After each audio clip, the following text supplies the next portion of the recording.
रायपुर ओडिशा को संजोग करुवा प्रमुख सड़कर सेपुर ब्रिज प्राय 1 वर्ष है भांगी पड़ी। यह ब्रिज अचल होगा पर हजार हजार जानवाहन बाध्य हो विकल्प रास्ता व्यवहार करुँच किंतु यह विकल्प व्यवस्थार भार बोचंती स्थानीय ग्रामवासी। बड़चेरगाँ ब्रिज दे ठेमरा गाँ को संजोग करुवा रास्ता एवं भारी जानवाहन चापर संपूर्ण नष्ट हो पड़ी।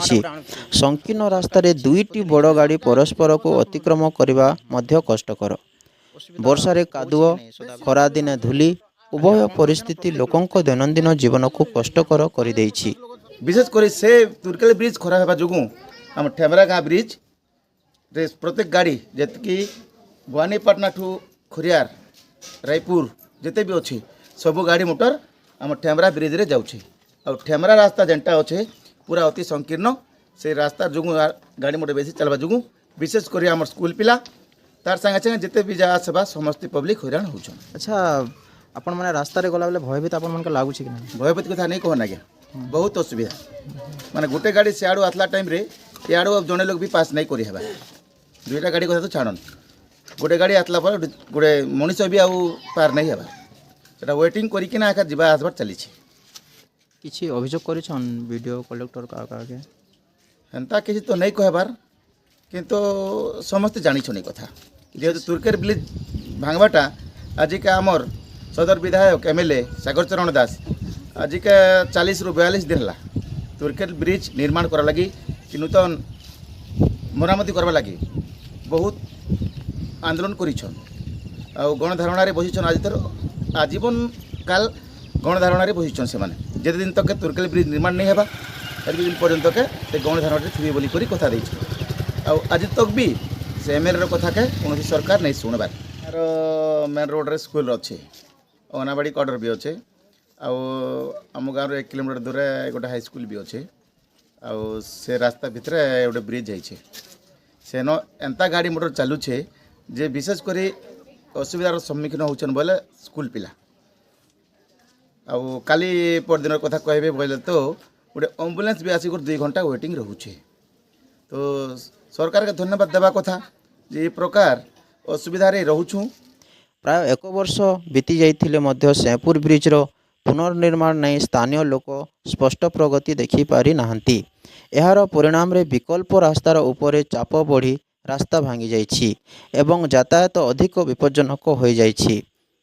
गोटे ब्रिज भांगिबा केवल यातायातर समस्या नुहे यह स्थानीय लोकों सुरक्षा जीवन यापन एवं विकास सह जड़ित एक बड़ प्रश्न। रास्ता रोड आमर असुविधा होछे छुआ पिला मैंने डरी डरी डरी डरी केते बाहर के किंद्री किंद्री आजिकल जेठ मासे किंद्री किंद्री दौन आज्ञा वर्षा दिन ए रास्ता तीरे जी बोले के असुविधा ही जाऊे कि गोटे गाड़ी आसले बोले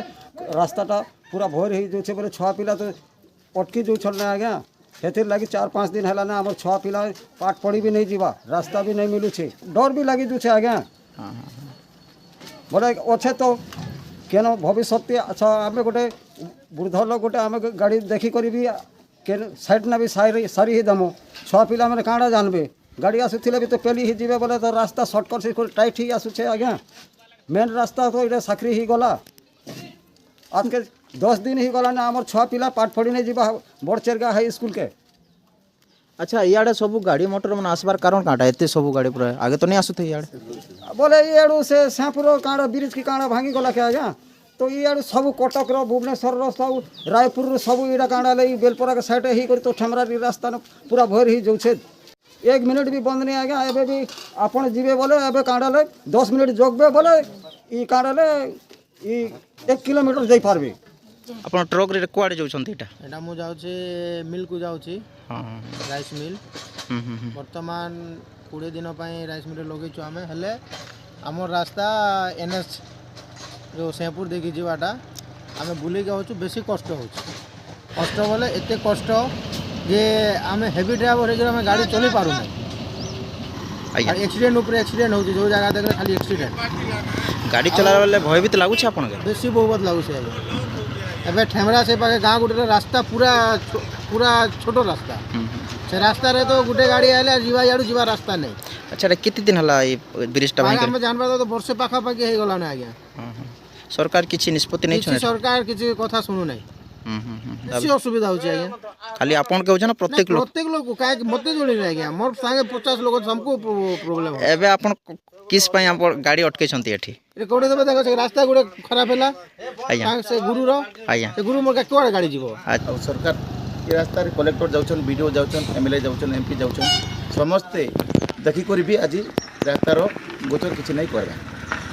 ଆମେ ସରକାରକେ ବହୁତ ଅନୁରୋଧ କରୁଛୁ ଶୀଘ୍ର ତୁର୍କେଲ ବ୍ରିଜ୍ କେ ମରାମତି କରବା କଥା,